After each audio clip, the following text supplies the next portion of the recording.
Medo e Fome, The Inglês Zone. Escrita por Satoru Kornopoulos.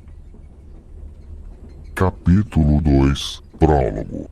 Derrotado. 8h31 p.m. Tóquio. Escola Jujutsu, em frente ao espelho de seu banheiro. Ainda nu após o banho, o adolescente de cabelos brancos olhava para todo o seu corpo, ainda desacreditado do ocorrido que tinha vivenciado e em como seu corpo estava. Passando a mão esquerda com leveza pela própria garganta, ele analisava com seus olhos azuis aquela cicatriz que cobria perfeitamente a área de seu gogó e que na parte de trás de seu pescoço formava uma pequena cicatriz, mas que ainda estava lá. O golpe tinha sido dado ali, estraçalhou por completo sua laringe e tinha feito um buraco em seu pescoço do tamanho de uma laranja. Engolindo seco ainda, se lembrando da sensação do sangue impedindo suas vias aéreas de funcionar, seu olhar cai na direção de seu tórax. Com sua mão direita, que também tinha uma pequena cicatriz na palma da mão, ele passava a mão de cima para baixo, na diagonal, até sua cintura. A tremenda cicatriz, que de ponta a ponta evidenciava a tamanha violência do que lhe tinha acontecido, fazia o mesmo soar frio, tentando entender como ele ainda estava vivo depois de tudo aquilo. Mais que isso, enquanto acompanhava as cicatrizes nas outras regiões de seu corpo, ele se perguntava como aquilo tinha acontecido. Levando ambas as mãos aos seus cabelos brancos, os apertando com força, o mesmo se ajoelhava repousando sua testa na pia e voltava às suas próprias ponderações sobre o que havia ocorrido.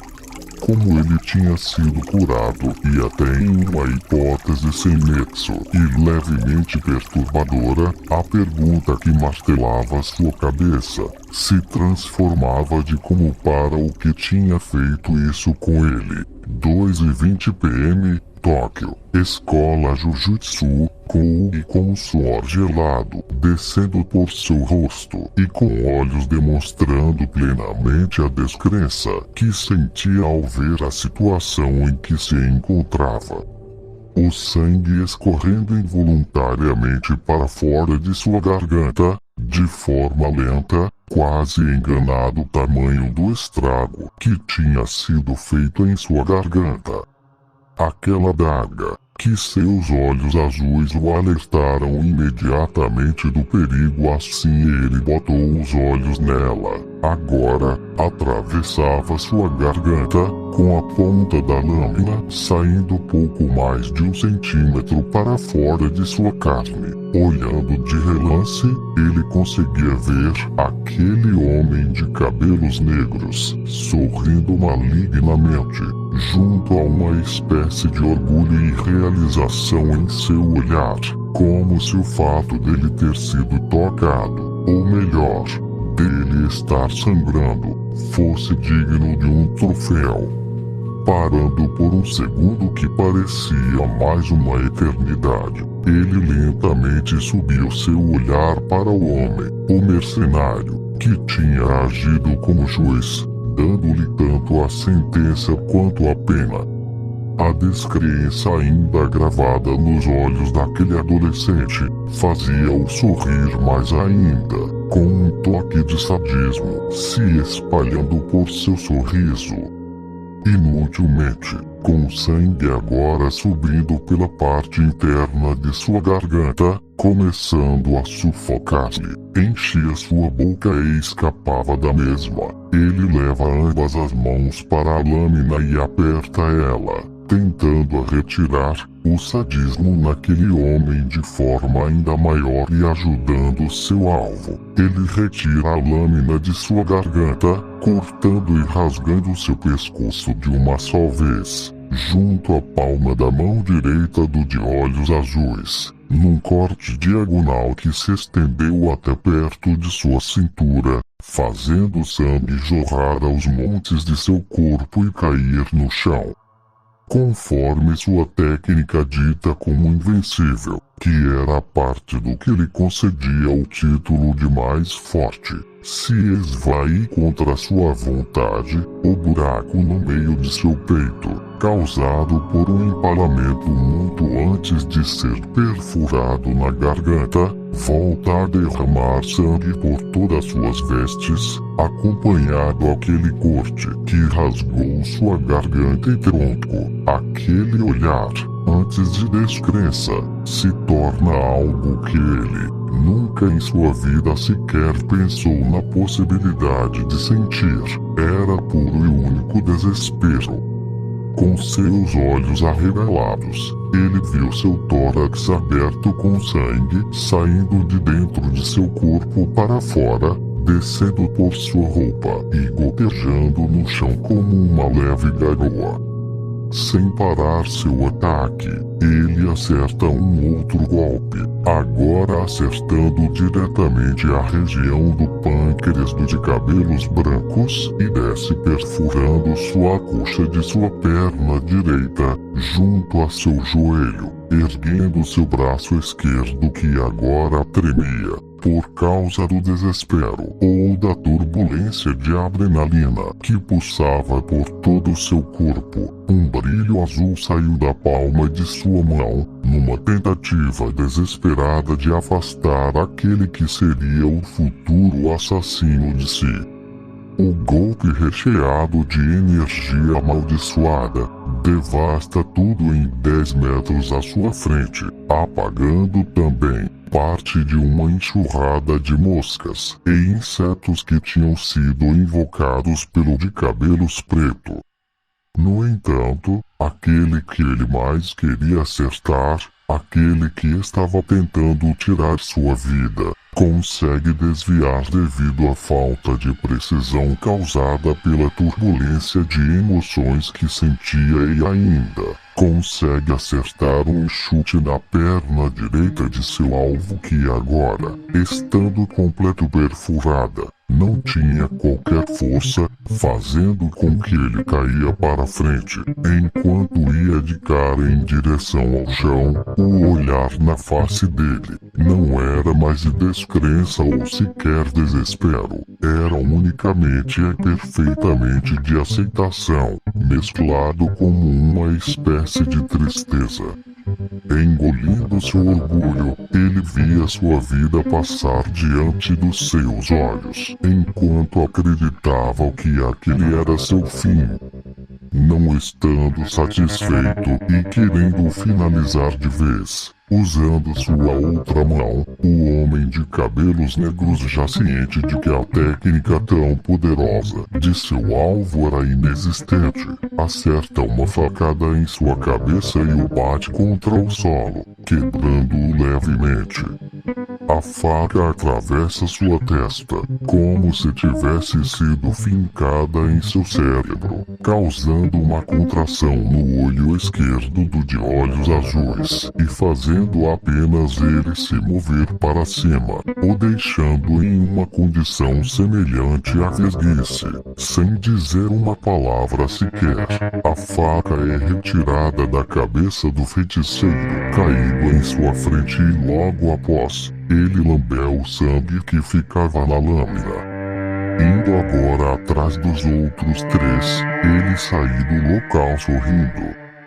Derrotado por um homem sem nenhum pingo de energia amaldiçoada, largado no chão para uma morte de cão, com seu orgulho empalado, assim como seu corpo tinha sido, era assim que ele, Satoru Gojo, o feiticeiro mais forte do mundo, estava.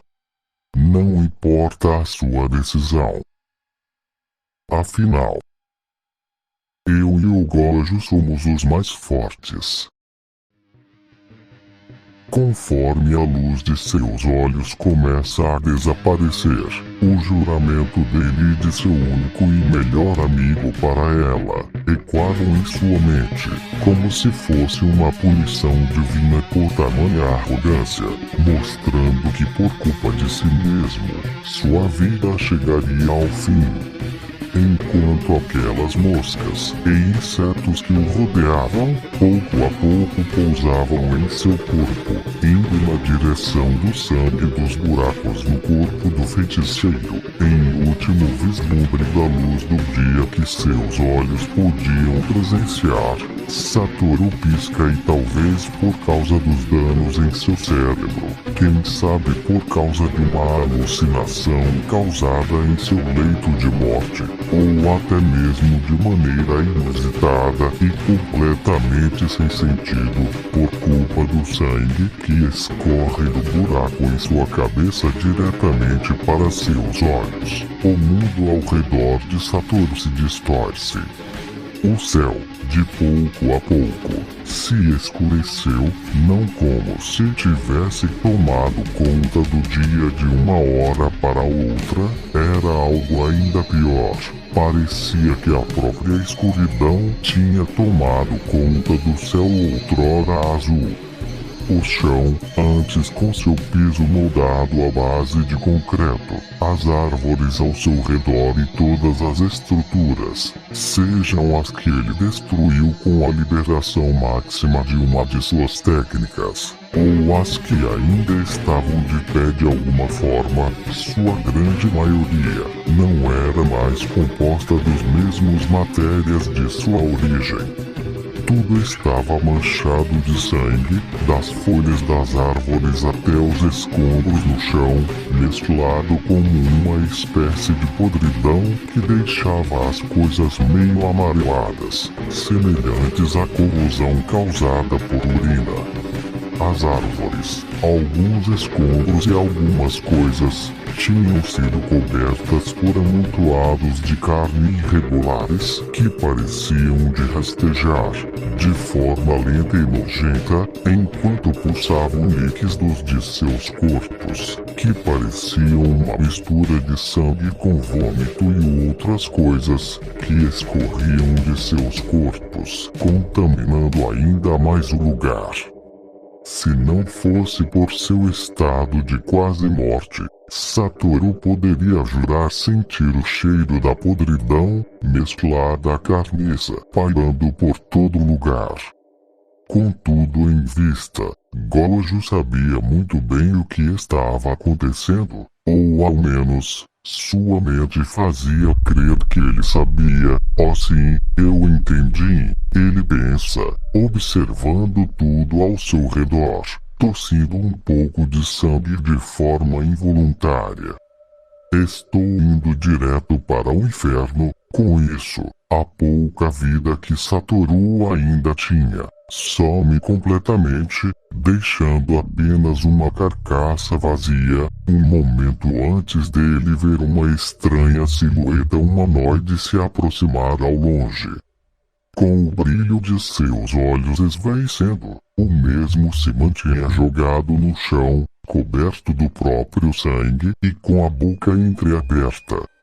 Aquelas moscas feitas de energia amaldiçoada agiam tal como os insetos de renome, indo atrás de algo para depositar suas larvas. Porém, diferente do esperado, aqueles seres que aos olhos do feiticeiro agora eram formas incongruentes de carne, se arrastavam em direção aos orifícios que tinham sido feitos por seu assassino, entrando dentro de seu corpo. As elevações dentro da carne de olhos azuis eram evidentes e bizarras, como se fossem vermes e parasitas consumindo o corpo de um hospedeiro. Eles atravessaram por dentro por completo o corpo de Satoru, dezenas, se não centenas de cada um deles, percorrendo a parte interna de sua pele e caminhando por seus ossos e órgãos, até que repentinamente todos pararam próximos às exatas partes onde ele tinha sido rasgado e perfurado. Eles começam a se remexer em todos os lugares em que ele fora gravemente ferido: a coxa de sua perna direita, a área de seu pâncreas, seu tórax, pescoço e até em sua testa. Esses movimentos incessantes no mesmo lugar acabam gerando um volume bizarro e nojento, parecendo até mesmo que estas partes do corpo dele iriam estourar e soltar tudo que tinha dentro. Sendo que principalmente onde ele tinha sido cortado de forma diagonal, tinha sido estufado pelos seres quase 30 centímetros para cima, parecendo que uma agulha seria o suficiente para que aquilo explodisse. A carcaça sem vida de Satoru começa a se debater levemente conforme todo aquele volume a mais que sua carne tinha começa a sumir sem qualquer explicação, preenche pouco a pouco cada local onde Gojo foi rasgado. Quanto mais eles sumirão e preencheram aquela carcaça, mais e mais seu corpo se debate loucamente no solo. Quando finalmente termina, nenhum resquício do que tinha acontecido ali se manteve. Todos os buracos e perfurações em seu corpo tinham sido preenchidos e até mesmo seu olho esquerdo, que estava em condição de velhice devido à facada no cérebro, tinha voltado ao normal. Sem que ele soubesse, aquela mesma silhueta que ele viu momentos antes de morrer se afasta levemente com um sorriso malicioso em sua face. Puxando o ar e soltando de uma vez no susto, feiticeiro se levanta parcialmente, ainda ficando sentado no chão. Satoru olha para os lados confuso como nunca, tentando entender o que tinha acontecido e o que tinha visto. Seus olhos percorrem seu redor, vendo o local ainda destruído por sua luta com o assassino de xamãs, mas ainda normal. Ele então, com os olhos arregalados, se lembra do que tinha acontecido e desce seu olhar por seu corpo. Nenhuma das perfurações, seja as de seu pescoço, mãos ou de seu tórax para baixo, estava mais lá. Pelo contrário, quando ele abriu um pouco suas vestes, que tinham sido rasgadas de forma diagonal e ainda estavam manchadas de sangue, ele viu e tateou para ter certeza do que via. Uma enorme cicatriz tinha se formado, de uma hora para outra. Mas que ele pensa levando sua mão direita, que também estava com uma cicatriz em sua palma, até sua boca tentando compreender o que tinha acontecido. A falta de compreensão e a confusão martelavam sua cabeça, mas foi com o estalar em sua mente que o de cabelos brancos se lembrou de algo muito mais importante do que isso.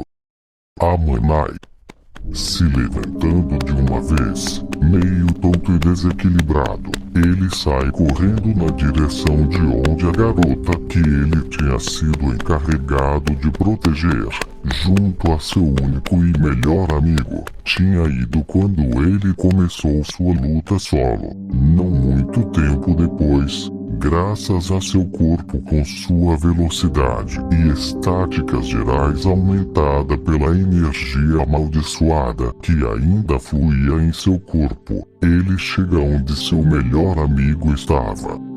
E a cena é desastrosa. Você tá atrasado. Satoru, sem sequer olhar para seu amigo, ele continuava seguindo seu caminho com o corpo de quem eles juraram proteger em mãos, sendo coberto por um pano branco, Porém, algo chama a atenção dele e o faz olhar para seu amigo. Reto, perdão, era para eu ter vencido. Desviando o olhar, ele respondia seu amigo. Essa era a primeira vez, desde quando tinha conhecido o feiticeiro, que Geto presenciou Satoru e não só como uma expressão que lhe faltava confiança. Sua própria voz parecia transparecer algo tão amargo que ele sequer sabia explicar com palavras. É você mesmo, Satoru. Olhando Gojo de cima a baixo, ele via plenamente como seu amigo estava sujo de sangue seco e com um odor diferente em seu corpo. Energia reversa, não é? Garganta de Satoru dominou plenamente. Você aprendeu a usar a ele. Repara na cicatriz, mas pelo jeito, você não a dominou plenamente. Pelo menos é o que parece energia reversa. Não, ele se interrompe, tentando compreender a asneira que o de cabelos escuros dizia. Não foi a Shoko que nos ajudou? Satoru, do que você está falando? Suguru para, passando a garota em seus braços para seu amigo. Ele abre um pouco sua blusa, que estava cortada em formato de X, e mostra que ele não tinha qualquer cicatriz. Shoko não deixa cicatrizes, Satoru. E mais, ela já foi embora e não veio da sua direção. Espera, o quê? Ele devolve a garota sem vida para os braços de seu amigo e toca a própria garganta, engolindo seco. 8h40 p.m. Já estando vestido, deitado em sua cama, ele olhava para o lado em direção à lua cheia daquela noite, tão confuso como o momento em que acordou de sua morte. Ele se perguntava se o fato da lua parecer mais próxima seria culpa dos danos causados em seu cérebro pela facada, deixando isso de lado, mas ainda levando em conta os danos cerebrais. Ele se perguntava ou foi aquele cenário que ele viu antes de morrer. Tudo parecia tão deplorável e asqueroso. Junto com isso, a pergunta em como ele tinha sido curado e trazido de volta à vida sem o auxílio de sua amiga, a única pessoa que ele conhece que sabia utilizar a técnica reversa. Tudo apenas não fazia sentido, não estava certo. Essa situação fedia com um odor diferente do que ele sentiu quando estava prestes a morrer. Era como se algo ou alguém estivesse faltando nesse quebra-cabeça que foi a sua primeira e humilhante derrota e fracasso em uma missão. Virando para o lado, encarando agora a parede, ele fecha seus olhos lentamente, tentando encontrar qualquer resquício de sono que ele pudesse. Terça-feira, afinal de contas, era só mais uma noite. Sua derrota apenas tinha sido uma lição que o faria crescer e evoluir. Amanhã, um novo dia, um novo começo e uma nova chance de recomeçar. Se fortalecer para não passar mais por uma situação dessas nunca mais, ou é o que ele achou que iria acontecer.